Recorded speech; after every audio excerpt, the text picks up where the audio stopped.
be experimental, be curious, and play with those tools out there and find the things that really, really expand your business. And I'm shocked every day how I see people open up new parts of their small business by things that they've unlocked just by using Gen AI in a new way. Welcome to Thrive, a Paychex business podcast, your blueprint for navigating everything from people to policies to profits. And now your host, Gene Marks.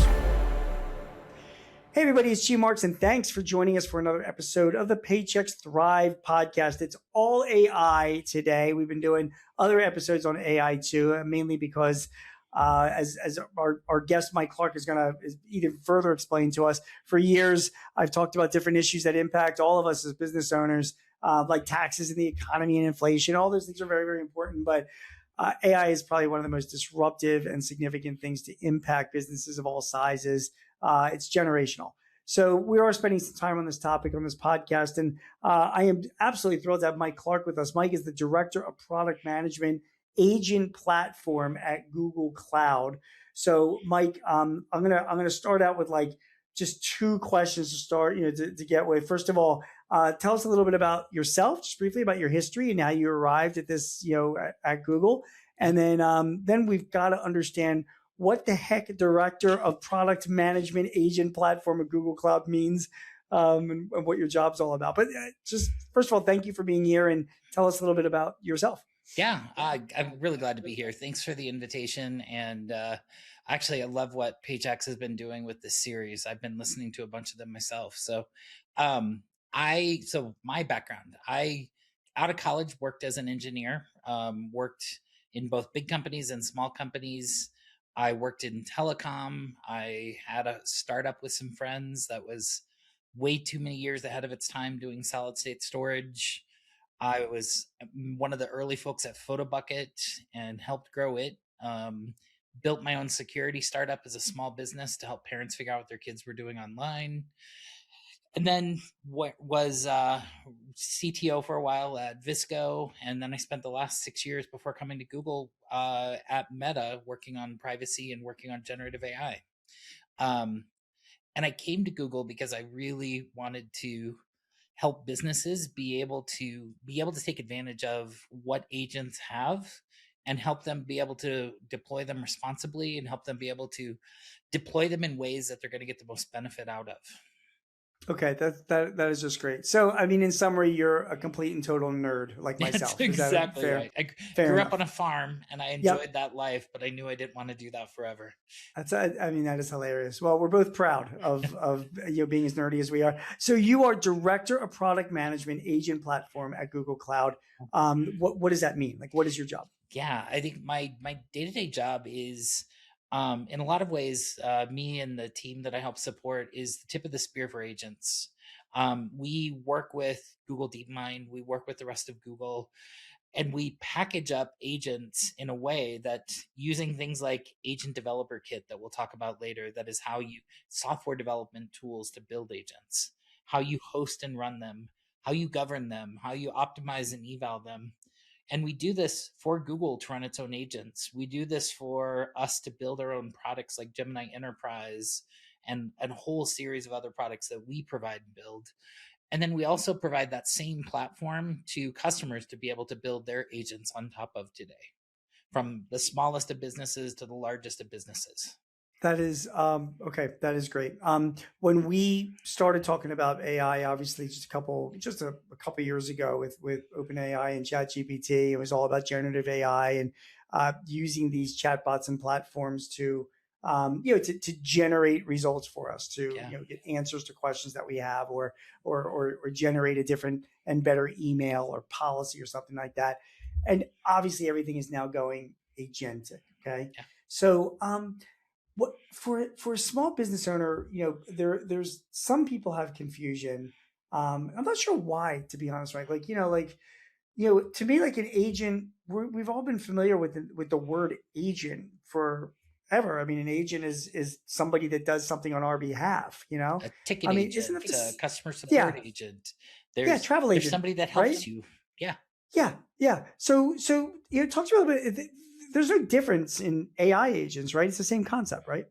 It's in so many ways it's a very similar concept. I like to start just explain like the difference is when I started with chat and generative AI, it was me just having a conversation with the model. And I could ask it a question, who is Abraham Lincoln? And the model was trained on some data from somewhere that knew who Abraham Lincoln was. But if I ask it about an event that's newer than when the model was trained, that's where this next round of things started to really grow from a momentum perspective. And the model would have to go find information. If I asked about the Canadian wildfires, which are Right. such a Going on tragedy right now as we're recording this. Yeah. and yeah, that current when we're recording this, but not something the model knows. It would actually have to go out and look at news or information from the Canadian government to understand what's happening. But it does that in one step. Like, how do I do this? Get that data, get it back to me. What agents unlock is a series of things. It's that model that we talked to originally. It's this additional data, but it's this layer of orchestration that allows the model to think in multiple steps. And so if I were going to ask, what kind of jacket do I need to wear today in Philadelphia? Something needs to go look at, well, what is the weather? What kind of jacket would I wear based on different kinds of weather? Where can I get those jackets? What's available? And that's what an agent does is it starts to take multiple steps at a time, which unlocks the capabilities of a model to be able to do so much more than when you just talk to it directly. It allows it to take actions and think more.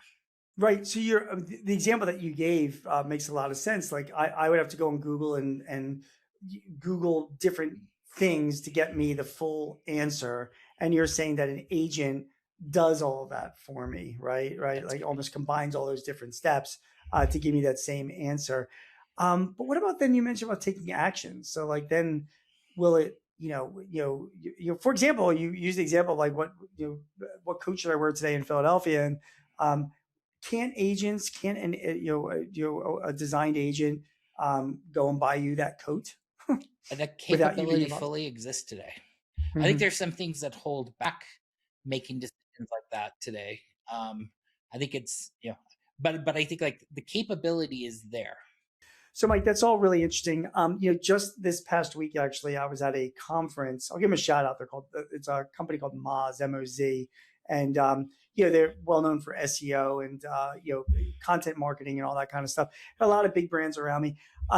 So there was a few speakers that were talking about the agentic web, and one speaker, actually a guy named Michael King, gave a great example. He said, like, we are the capability is here now, but it'll be more prevalent, around us, where our refrigerators will be able to detect when we're low on mayonnaise, and then it will go online without us even doing anything, and find the brand of mayonnaise that we like at the best price possible, and then order that mayonnaise and have it shipped to us without any human involvement. And everybody in the audience are like, okay, we understand that capability does exist, but his other point when we're talking about agents and the agentic web was that he says that very few websites are prepared for this right now. He says that websites have to. And by the way, there's another woman that came on from Wix, Wix, Oh, which yeah. is a website provider. They're sort of salivating this company because they provide websites to businesses, and they're like, well, you need to be setting up protocols on your websites, many of them from Google, so that if an agent visits your site, it can navigate your site, it can understand the design, it can have accessibility, it can do payments on your site, it can access data from your site about the mayonnaise that you want to sell, for example. And if your site is not ready for those agents, and you will not be able to sell mayonnaise to that agent because the agent is unable to do it. So their warning to everybody in the audience was, you better wake up and get your sites ready for the agentic web, because so much will be running on bots. Now, this impacts countless small businesses, which is why I Yeah. bring up the topic. So give me your thoughts on that. Is this real? How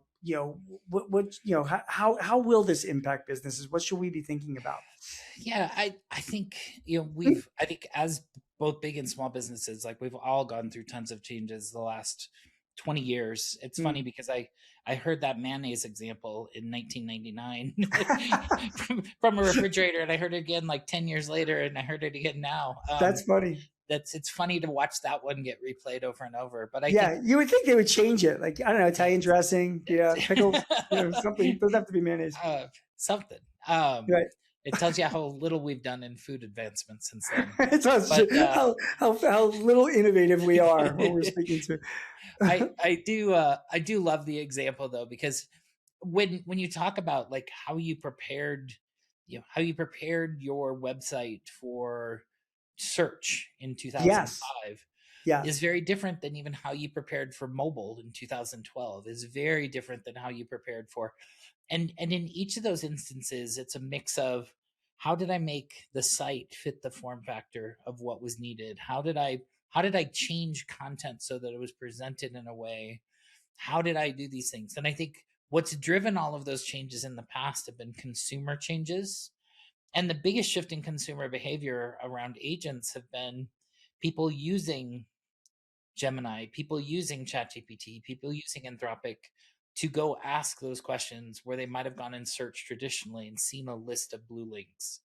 Um, and even AI search and other things like that. I don't work on that, so I don't have those details. But I think for businesses and agents, it's really about how do I want an agent to be able to interact with my site? Do I want to present it all these options?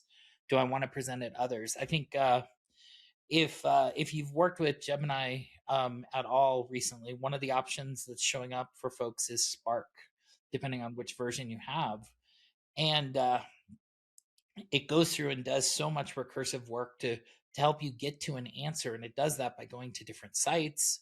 It does that by going and looking at that content and then discovering further. Even a regular agent that you build as a company is going to go out and do that. I think companies like a small business, if you think about all the micro decisions you make during the day, the more that you can have an agent start to offload that starts to benefit you. And really think about it from your perspective. Who are the companies that you're going to? How are their sites structured?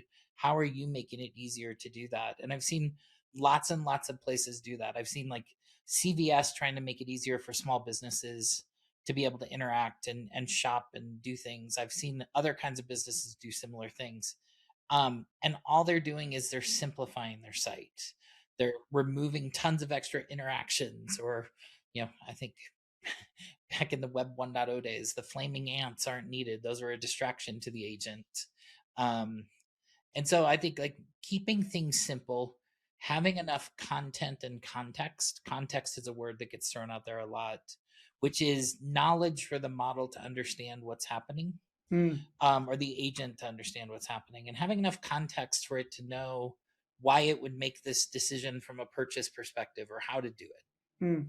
What you're saying is that it's like people have to redesign or relook at their websites, and different than what we're used to, instead of making them amenable to humans to visit, more and more, we need to make sure that they are amenable for bots to visit. Yeah. Because those are ultimately going to be the vast majority of visitors to our sites are bots that are being sent to them to research, find information, ask for download something, request information, buy something. It's a bot thing.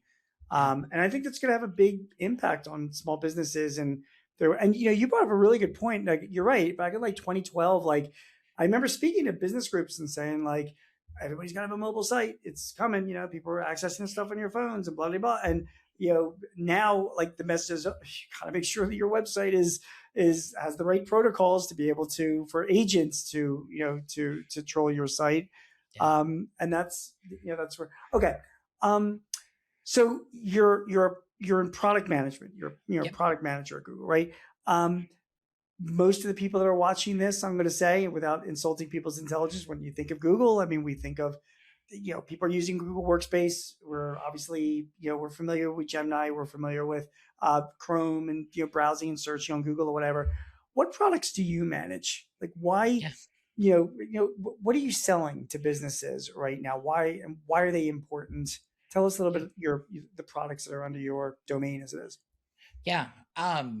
In the domain that I help support, it's how to build an agent, and then how how to actually share that with the world and help it interact with, whether it's interact with sites, whether it's interact with a company's customer support infrastructure, whether it's how they build things internally, or do other kinds of examples. And so it's we build the software that helps people and agents build agents. It's funny, we yeah, the tools. Yep. So agent developer kit is one. And so that is the primary way to build an agent today on Google platform. It's You can provide it just a very simple set of instructions. It'll build that up. We also have this agent studio that's part of the agent platform that I don't know how to write code, but I can drag boxes together and type in a prompt that I want and build an agent with very simple steps. And on the back end, it builds the code for you and helps deploy the agent that you're trying to build. And so that's the agent studio. We also build out it's called Gemini Enterprise Agent Platform, which takes care of four things. It's those building tools. How do I build an agent? How do I scale that agent? So how do I make it so it's not just in prototype anymore, but it's actually usable? How do I govern that? How do I make sure it's operating in the constraints that I want it to and not doing more than it should? And how do I optimize it? I'm a small business. I don't have an army of AI researchers. How do I evaluate how well it's doing and actually make it better with some simple help and instructions from the tools that we build? These are, they're called Google development tools. They speak to me like when I hear that, I automatically think, okay, these are developers' tools. Like Yeah. I, as a business owner, will probably be unlikely to use it. I will probably be hiring a developer or somebody that's familiar in AI technology tools like these to develop agents for me. But I'm sure you can also counter that and say, no, no, no, Gene, there are plenty of business owners that are out there that, are this is well within their capabilities to learn these tools. Talk to me a little bit about that. Yeah, I think I talked to an industry shift first. I think as an industry, we're watching developers want to interact with tools that are more like consumer tools. We see this happening in Claude Code. We see this happening in Codex. We see it happening in Anti-Gravity, where simplifying what I'm doing and really like caring about the user interface and building better things. At the same time, we're watching more and more consumers act like developers, where now I can walk into a tool like that agent tool that I talked about, or like lots of these no code agent creation tools, and be able to go build. Consumers are more like developers than they ever have been, and we're watching this mishmash of personas and personalities now be in a place that I don't have to understand how to write a line of code, but I can now go connect my Salesforce with my, Twilio number, with my other things, and start to do things that I would want to do as a small business. Right. All right. That makes complete sense. All right. You just mentioned about connecting Salesforce with Twilio or with, maybe your ERP system or maybe your email, campaign software. Give me some examples, Mike, of like, what kinds of agents you've seen your customers build that are like, wow, that's some pretty cool stuff, or that would be helpful. I think there's agents that everybody uses every day. I think like talking to small business examples, I think a couple things that they do off the shelf that I'm wowed by with what they do every day. One of them is like deep research. How do I take this topic, whether it might be market research, whether it might be a new product that we've always wanted to build, it might be designing something new, and starting this research product that before I might have hired somebody to come in and do. I might have taken 2 weeks as the CEO and gone off and done, or the owner of the business. And now I can just start it, kick it off 20 minutes later, have the full corpus of information that's available in a really consumable report with some actionable items, and understand where I'm sitting in the market and what are some things I could do. I think too, there's tools like Co-Scientist and other things that for some more complex businesses, I've got a friend that runs a machine shop, and something that sounds so manual, Yet he's driving everything via agents today, on everything from how people are specifying parts and what they're trying to build, all the way through to the CNC machines that are cranking out these physical pieces and devices using simple agentic tools that they're using to connect. I think there's, I every time I think about the list, I always go look and see who's new and next on that list. I think I have a bunch of small business examples that are in everything from, like, in France with La Maison du Whiskey, whiskey.fr, is they're building out a digital sommelier and how to, like, help people understand different kinds of whiskeys and things like that.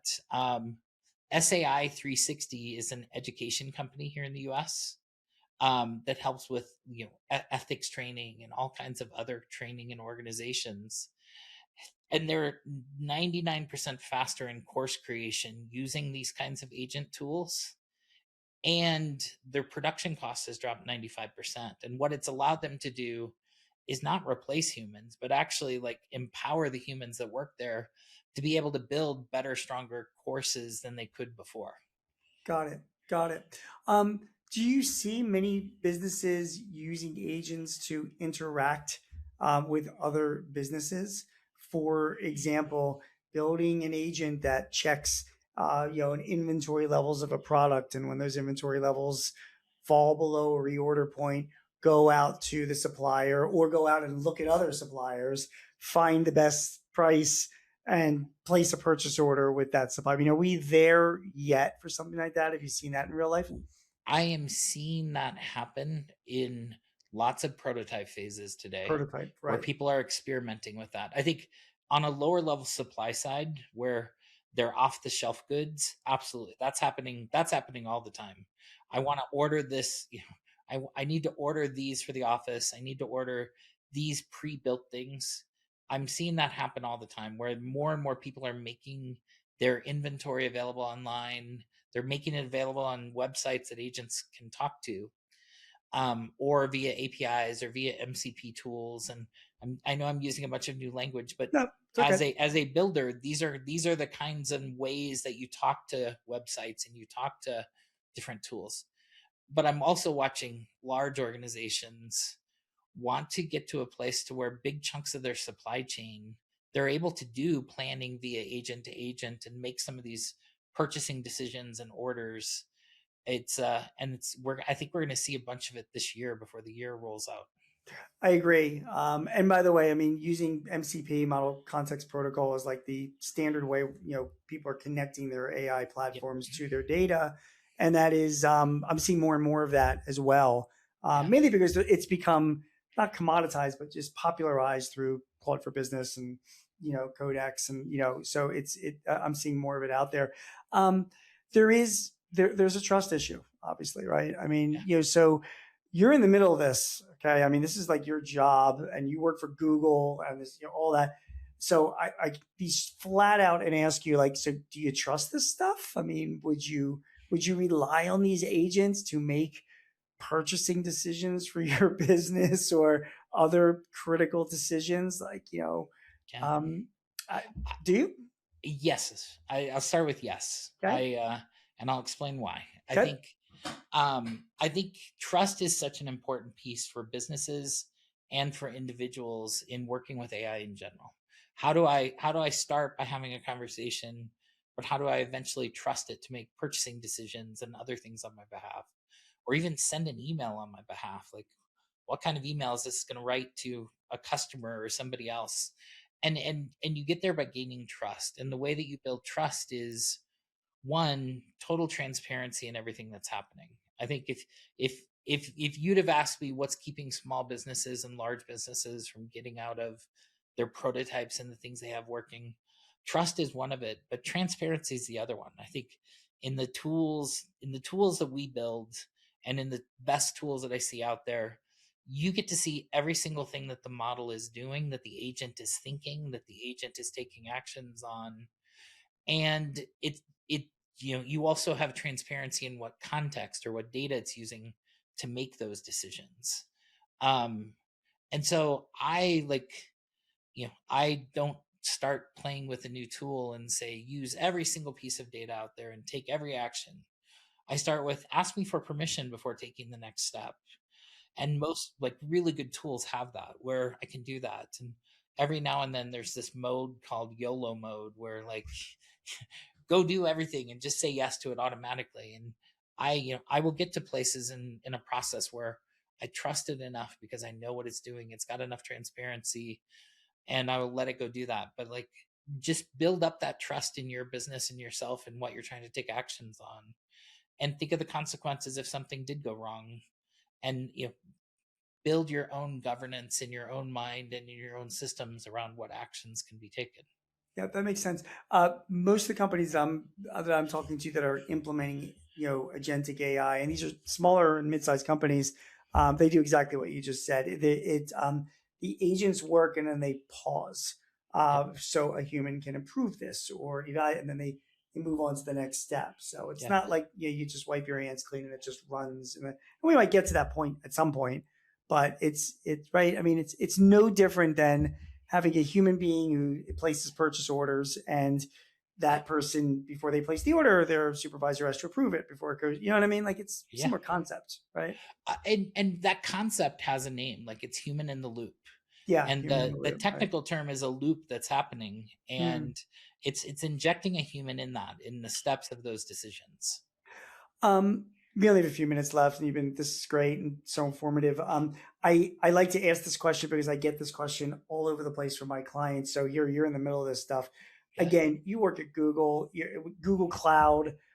So the Gemini is in the cloud, Copilot is in the cloud, Grok is in the cloud. Claude is in the cloud. Everything's in the cloud. So typical business owner, frequently asks, how do I know that my data is safe and secure and private? How do I know that my competitor can't just go on Gemini and create their own agent that finds my pricing or what I'm quoting to my customers and then uses that against me?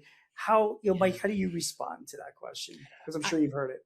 I've heard it a lot, and I think it's a I think as Google, it's one of the benefits of working for Google Cloud. It's one of the reasons I chose to come here, because as Google, we have everything from the infrastructure to run this on. We have our own chips. We have our own tools like Workspace, and we have all the pieces that are all collected under one roof that you come to Google and you can build your entire business around all the pieces that we have and then connect externally to the pieces that we don't through the partnerships and everything that we have. And that's why we've seen so much growth on the small business side, because there's so much gravity because of the people have their data, they have Workspace, they have all these things that size business that really drive them this direction. I think the question around like, how do I, where do I choose to put my things and what do I open up and what don't I? Those are choices that like you as an individual business need to make. Like when you're going and looking through like the terms or how I set it up by default, do I want it to train on my data? Do I not want it to train on my data? Those are choices that you have to make on how you want to expose that.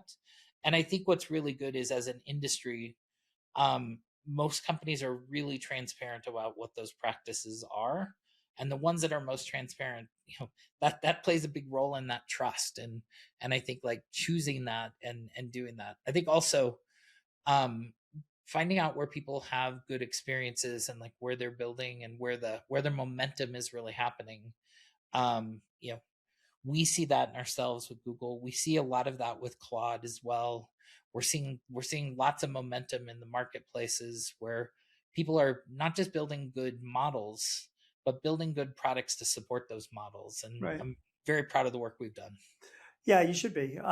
Is there, do you see this going on a similar road where business owners are going to be, this is my last question, I'll let you go. Again, you were great, but do you see that business owners are going to have to ultimately sort of choose where to drink their Kool-Aid, to use a term? I mean, it just seems like if you really want the most secure, the safest, the best integrated, the least amount of headaches, you're going to be like, all right, I'm going to go down the Microsoft road. I'm going to go down the AWS road. I'm going to go down the Google road. You know what I mean? Like, Yeah. and then just lean into their tools. Is that where you think the world's going?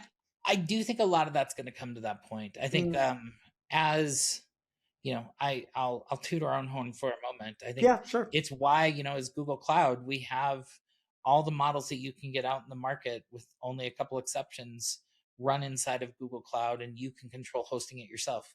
Open source models, closed source models, they all live here. And so when I'm building an agent, I'm not just forced to use the Google models. I can use whatever I need. And two, we're the only place that has the hosting infrastructure and the research labs under the same roof. And so when you talk about that integration, it's not just integration and connecting APIs like it was 10 years ago.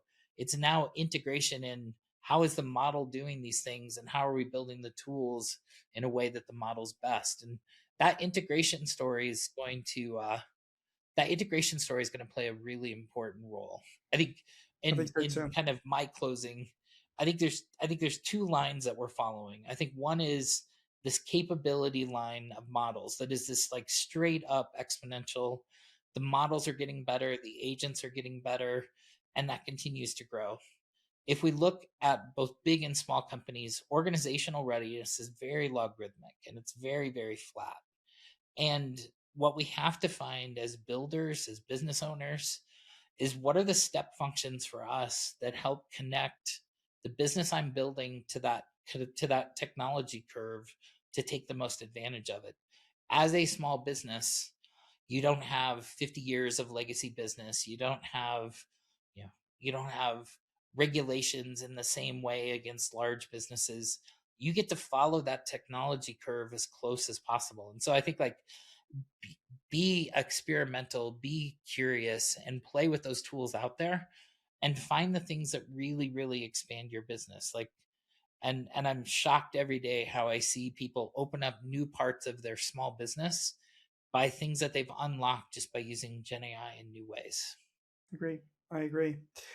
Everyone, Mike Clark is the Director of Product Management Agent Platform at Google Cloud. We have been talking about agents and Google's infrastructure and just the future of agents as well, and how you can be using them in your business. Mike, your insights have been great. I really appreciate it. Would love to, we can speak again in a year and it'll probably be a completely different conversation, right?